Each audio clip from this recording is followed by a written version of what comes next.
نحمده ونصلي على رسوله الكريم أما بعد قال الله تبارك وتعالى في القرآن المجيد أعوذ بالله من الشيطان الرجيم بسم الله الرحمن الرحيم لقد كان لكم في رسول الله أسوة حسنة صدق اللہ العظیم۔ پچھلے ہفتے بھی رسول اللہ صلی اللہ علیہ وسلم کی سیرت کے متعلق کچھ باتیں، کچھ واقعات پیش کیے گئے تھے جن کا مقصد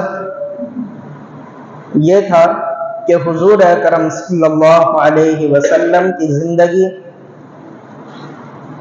آپ کے اخلاق، آپ کے اعمال و کردار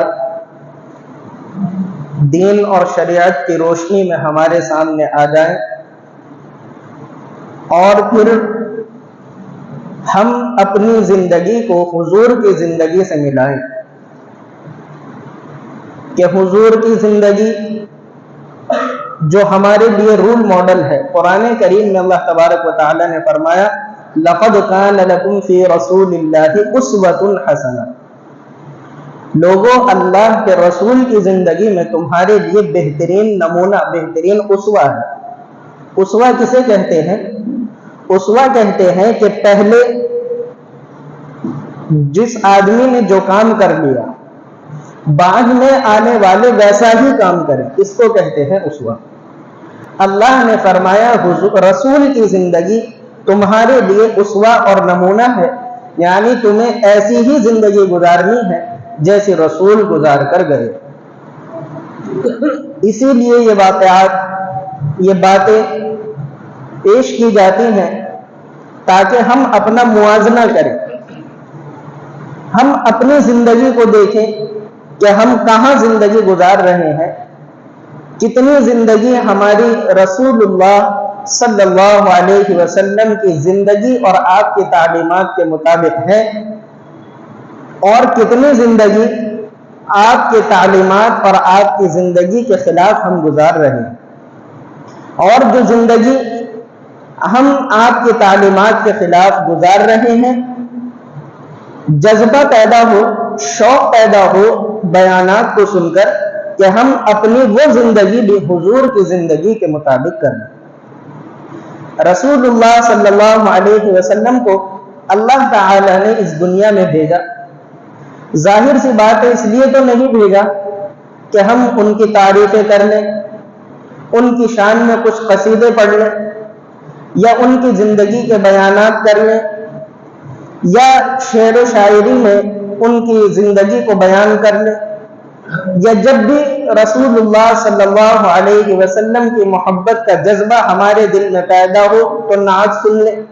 اس لیے نہیں بھیجا، اللہ تبارک و تعالی نے اس لیے بھیجا کہ جیسے ہمارے رسول تمہیں زندگی گزار کر دکھائیں ایسی ہی زندگی تمہیں گزارنی ہے۔ جیسے رسول اللہ صلی اللہ علیہ وسلم کی زندگی میں صبر ہے، تحمل ہے، برداشت ہے، مستقل مزاجی ہے، کیسے آپ نے لوگوں کے ساتھ ہمدردی کی، کیسے اپنے بڑوں کا ادب کیا، کیسے چھوٹوں کے ساتھ محبت کی، کیسے آپ نے قدم قدم پر اپنی زندگی کو گزارا، جب آپ کے پاس مال ہوا تو کتنا لٹایا، جب نہیں ہوا تو کیسے صبر کیا۔ پوری دنیا میں حضرت آدم علیہ السلام سے لے کر اب تک اور قیامت تک جتنے بھی انسان آئے، چاہے وہ نارمل انسان ہو یا کوئی نبی اور رسول ہو، رسول اللہ صلی اللہ علیہ وسلم واحد تنہا ایسی شخصیت ہے جن کی پوری زندگی کو قید کیا گیا ہے، پوری زندگی کو بیان کیا گیا ہے، آپ کی پوری سیرت کو لکھا گیا ہے، قدم قدم پر آپ کے واقعات کو بیان کیا گیا ہے تاکہ آگے آنے والی پوری امت، آگے آنے والے تمام لوگ ان واقعات کو پڑھ کر آپ کی زندگی کو پڑھ کر نصیحت حاصل کریں کہ ہمارے نبی کی زندگی کیسی تھی اور ہمیں کیسی زندگی گزارنی چاہیے۔ رسول اللہ صلی اللہ علیہ وسلم کی برداشت کیسی برداشت تھی اور اپنے صحابہ کو کیسے تعلیم دیتے تھے۔ بڑے مہمان نواز تھے رسول اللہ صلی اللہ علیہ وسلم۔ مال ہوتا تھا تو خوب مہمان نوازی کرتے تھے، مال نہیں بھی ہوتا تھا تو آپ کسی سے قرضہ لے کر اپنے مہمان کی مہمان نوازی کرتے تھے۔ حضرت بلال رضی اللہ تعالیٰ عنہ سے آپ نے فرمایا کہ بھائی مہمان آئے ہوئے ہیں، کسی سے قرضہ لے کر آؤ۔ ایک یہودی نے حضرت بلال رضی اللہ تعالیٰ عنہ سے فرمایا بلال کہاں جا رہے ہیں؟ انہوں نے فرمایا کہ اللہ کے رسول صلی اللہ علیہ وسلم کے کچھ مہمان آئے ہوئے ہیں، فلاں سے قرضہ لینے کے لیے جا رہا ہوں۔ اس یہودی نے، اس کا نام تھا زید بن سہلہ، اس یہودی نے کہا کہ ہمارے پاس بھی بڑا مال پڑا رہتا ہے، کبھی ہم سے بھی قرضہ لے لو۔ حضرت بلال رضی اللہ تعالیٰ نے فرمایا کیا پریشانی ہے، میں اس سے لوں گا تو آپ سے لے لیتا ہوں۔ بس کچھ درہم و دینار، کچھ کھجور وغیرہ اس سے قرضہ لیے اور 1 مہینے کا وقت طے ہو گیا کہ 1 مہینے کے بعد میں آپ کو لوٹا دوں۔ سامان لے کر آئے، مہمان نوازی ہو گئی، وقت گزرا، مہینہ ختم ہونے میں ابھی 3 دن باقی تھے۔ حضور اکرم صلی اللہ علیہ وسلم آپ کے ساتھ چند صحابہ جن میں حضرت بلال رضی اللہ تعالیٰ عنہ بھی موجود تھے اور سیدنا عمر رضی اللہ تعالیٰ عنہ بھی موجود تھے، وہ کچھ جا رہے تھے، بازار سے گزر رہے تھے۔ بیچ چوراہے پر اس یہودی نے، زید بن سہلہ نے حضور صلی اللہ علیہ وسلم کو روک لیا۔ میں نے بتایا کہ مہینہ پورا ہونے میں بھی 3 دن باقی تھے۔ روک کر کہنے لگے کہ آپ نے قرضہ لیا تھا، وہ قرضہ لوٹائیے۔ حضور صلی اللہ علیہ وسلم حضرت بلال کی طرف متوجہ ہوئے، بلال ہمارا کیا وعدہ ہوا تھا؟ بلال رضی اللہ تعالیٰ نے فرمایا اللہ کے رسول ابھی تو وعدے کا وقت پورا ہونے میں 3 دن باقی ہیں۔ آپ علیہ السلام نے اس کو یہودی کو سمجھایا کہ بھئی ابھی وقت باقی ہے، وقت کے پورا ہونے سے پہلے ہم آپ کا قرض چکا دیں گے، ابھی تو ہمارے پاس انتظام نہیں۔ لیکن وہ یہودی زید بن سہلہ بدتمیزی کرنے لگا، حضور صلی اللہ علیہ وسلم سے کہنے لگا کہ تم تو ٹال مٹول کر رہے ہیں اور تمہارے باپ دادا کا بھی یہی طریقہ تھا، قرض لیتے تھے اور ٹال مٹول کر جاتے تھے، تمہارا ارادہ قرض چکانے کا نہیں ہے اور تم تو ایسے ہو ویسے ہو۔ وہ یہودی خود کہتا ہے کہ جتنی بدتمیزی ہو سکتی تھی وہ سب میں نے کر دی، اپنی زبان سے کہتا ہے جتنا کچھ ہو سکتا تھا وہ سب کچھ میں نے حضور کی شان میں کر دیا۔ حضرت عمر رضی اللہ تعالیٰ عنہ جیسا آدمی، بہادر آدمی موجود، حضرت عمر رضی اللہ تعالیٰ نے فرمایا کہ تم کیوں بدتمیزی کر رہے ہو؟ تلوار نکال کر آگے بڑھے، رسول اللہ صلی اللہ علیہ وسلم نے حضرت عمر رضی اللہ تعالیٰ عنہ کو پکڑ لیا، فرمایا کہ عمر کیا کر رہے ہو؟ حضرت عمر رضی اللہ تعالیٰ عنہ نے کہا اللہ کے رسول ہمارے سامنے آپ کے ساتھ بدتمیزی کر رہا ہے، اس کی اتنی مجال؟ حضور صلی اللہ علیہ وسلم نے فرمایا کہ عمر تم یہ کیا ظلم کر رہے ہو؟ تمہیں تو یہ چاہیے کہ تم مجھے کہو کہ اس کا قرض ادا کر دو، تم الٹا اس آدمی کو ڈانٹ رہے ہو۔ تمہیں تو یہ چاہیے کہ تم مجھے کہو کہ اللہ کے رسول آپ نے اس سے قرض لیا ہے، اس کا قرض ادا کر دو، اور تم الٹا یہ کام کر رہے ہو، یہ ظلم کر رہے ہو کہ جس نے ہمیں قرض دیا اسی پر تم تیور دکھا رہے ہو۔ حضرت عمر رضی اللہ تعالیٰ کو عجیب لگا کہ اللہ کے رسول ابھی تو مہینہ پورا ہونے میں، وعدے کا وقت پورا ہونے میں ابھی ٹائم ہے، آپ ابھی سے مجھے ڈانٹ رہے ہیں۔ حضرت عمر رضی اللہ تعالیٰ سے فرمایا رسول اللہ صلی اللہ علیہ وسلم نے عمر اس آدمی نے قرض لے کر ہم پر احسان کیا ہے، ہماری ذمہ داری یہ ہے کہ ہم اس کا قرض ادا کریں اور تم الٹا اسی کو ڈانٹ رہے ہو۔ فرمایا اب دیکھو وہاں فلاں جگہ میری کھجور رکھی ہوئی ہے، تم نے اسے ڈانٹا ہے، اس کو ساتھ لے جاؤ اور جو قرض ہم نے اس سے لیا ہے وہ قرض جا کر چکا دو، اور یاد رکھو جتنا قرض اس کا تھا اس سے زیادہ دینا۔ حضرت عمر رضی اللہ تعالیٰ نے فرمایا اللہ کے رسول زیادہ کا کیا مسئلہ ہے، ایک تو یہ آدمی آپ کے ساتھ بدتمیزی کر رہا ہے، اوپر سے آپ اس کو زیادہ دے رہے ہیں، زیادہ کا کیا مسئلہ؟ رسول اللہ صلی اللہ علیہ وسلم نے فرمایا عمر جو تیور تم نے اس کو دکھائے ہیں یہ اس تیور کے بدلے میں اس کو زیادہ دینا. حالانکہ بدتمیزی تو اس نے کی, بد احترامی بے ادبی تو اس نے کی, اور وقت بھی ابھی پورا نہیں ہوا. حضور صلی اللہ علیہ وسلم نے فرمایا زیادہ دینا, جو کچھ تم نے اس کے ساتھ دیا ہے, یہ اس کے ساتھ کیا ہے, یہ اس کا بدلہ ہو جائے گا. حضرت عمر رضی اللہ تعالیٰ کے دل میں تو غصہ تھا, گئے جا کر کھجور تولی, جتنا اس کا قرض تھا وہ دے دیا, اور جب زیادہ دینے لگے تو حضرت عمر رضی اللہ تعالیٰ کے مزاج میں غصہ تھا, یعنی دے تو رہے تھے لیکن ٹھنک ٹھنک کر دے رہے تھے, غصے میں دے رہے تھے. جب زیادہ دینے لگے تو فرمایا کہ دیکھو تم ان کو برا بھلا کہہ رہے تھے اور انہوں نے تمہارے ساتھ کتنا احسان کیا کہ قرض سے بڑھ کر تمہیں دیا. وہ آدمی کہنے لگا کہ عمر, بے شک تمہارے دل میں اللہ کے رسول کی محبت ہے, لیکن میں مجبور تھا, میری بھی مجبوری تھی کہ میں نے مجبوری کی وجہ سے ان کے ساتھ ایسا کیا ہے. کیا مجبوری تھی؟ وہ کہنے لگے زید بن سہلہ کہ مجبوری یہ تھی کہ میں تورات کا بہت بڑا عالم ہوں, میں نے تورات میں آخری نبی کی بہت نشانیاں پڑھی ہیں, اور نشانیاں جو میں نے حضور صلی اللہ علیہ وسلم میں چیک کی تو ساری نشانیاں آپ نے پائی. ایک نشانی میں نے ایسی پڑھی کہ اس کو چیک کرنے کے لیے میں نے آپ کے ساتھ ایسا کیا. بھائی وہ کیا نشانی تھی؟ تورات میں یہ لکھا ہے کہ آخری نبی جو ہوگا جہالت کرنے والے اس کے ساتھ جہالت کریں گے, بدتمیزی کرنے والے اس کے ساتھ بدتمیزی کریں گے, لیکن وہ ان کے ساتھ بدلے میں بدتمیزی نہیں کرے گا بلکہ بڑھ کر ان کے ساتھ احسان کا معاملہ کرے گا. اب میں ایمان تو لانا چاہتا تھا, لیکن یہ نشانی مجھے دیکھنی تھی, میں پرکھ کر ایمان لانا چاہتا تھا کہ اللہ کے رسول کے اندر یہ بات موجود بھی ہے یا نہیں. میں نے بدتمیزی اس لیے کی, جہالت اس لیے کی تاکہ دیکھوں کہ بدلے میں آپ میرے ساتھ کیا کرتے ہیں. آیا میرے ساتھ الٹا بدتمیزی کا معاملہ کرتے ہیں یا میرے ساتھ احسان کا معاملہ کرتے ہیں.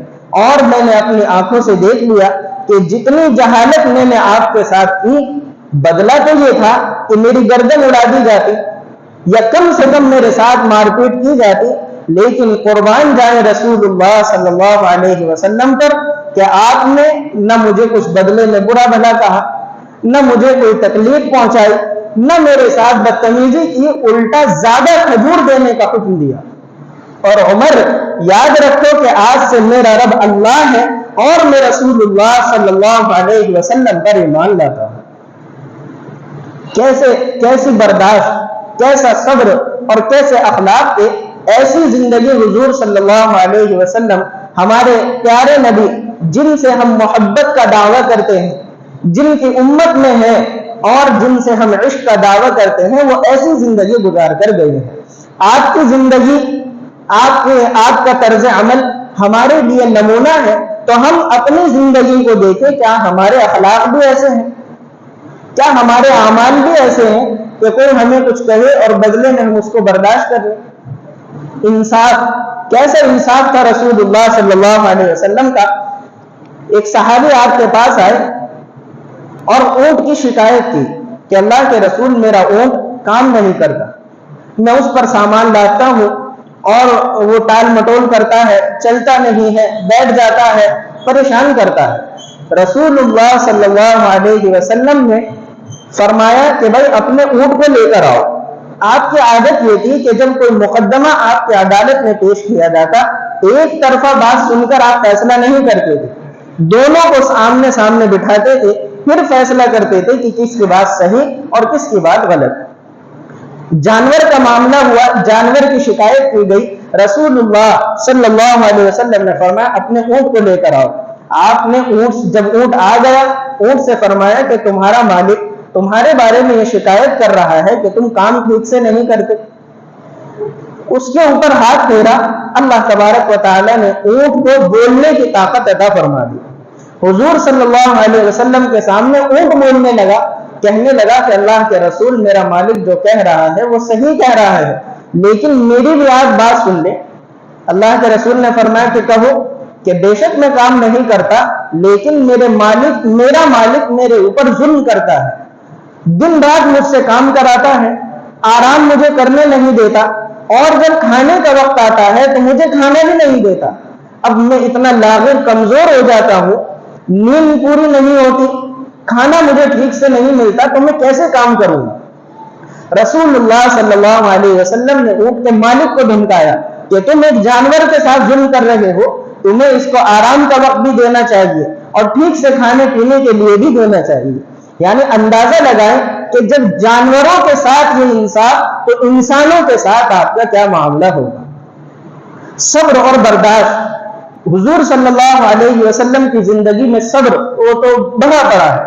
آپ علیہ الصلوۃ والسلام کا صبر یہ کہ کئی کئی دن گزر جاتے تھے, آپ کو کھانے کو نہیں ملتا تھا, لیکن کبھی کسی کے سامنے آپ نے شکایت نہیں کی. ایک مرتبہ آپ ایک باغ میں گئے, کھجور کا باغ تھا, حضرت عبداللہ بن عمر رضی اللہ تعالیٰ عنہ آپ کے ساتھ موجود تھے.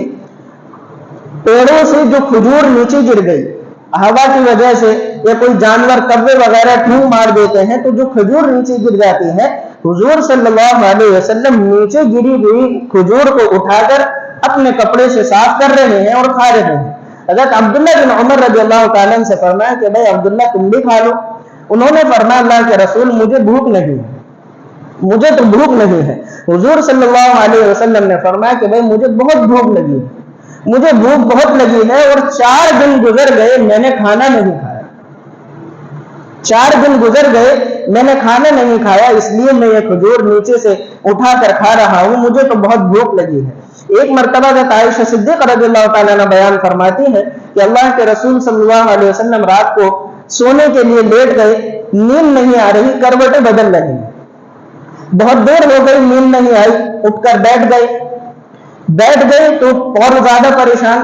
حضرت عائشہ رضی اللہ تعالیٰ عنہ فرماتی ہے کہ جس چارپائی پر آپ سوئے ہوئے تھے, اس چارپائی کا جو پایا ہوتا ہے اوپر کی طرف ہلکا سا نکلا ہوا ہوتا ہے, تو اللہ کے رسول صلی اللہ علیہ وسلم اپنا پیٹ اس پر رکھ کر سر اپنا نیچے لٹکا لیا اور اس پر ایسے لٹک گئے.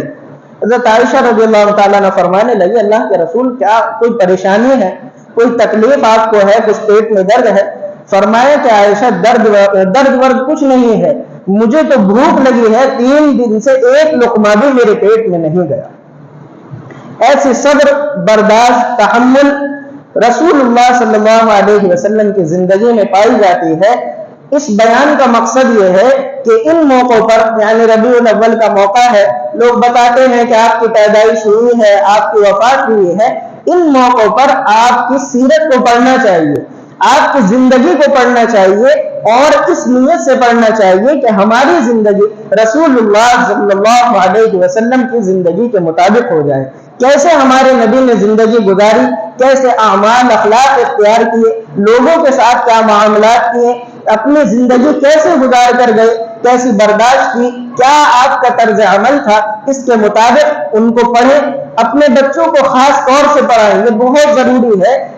ایسے واقعات جب آپ اپنے بچوں کے سامنے بیان کریں گے, آپ کی زندگی تو گزر گئی, آگے آنے والی جو نسل ہے ان کا ایمان اس سے تازہ ہوگا, ان کی زندگی میں جذبہ پیدا ہوگا, ان کے دل میں بھی جذبہ پیدا ہوگا کہ ہمیں ہمارے رسول, ہمارے نبی کیسی زندگی گزار کر گئے, ہمیں کیسی زندگی گزارنی ہے, ہمیں اس دنیا میں کس لیے بھیجا گیا ہے.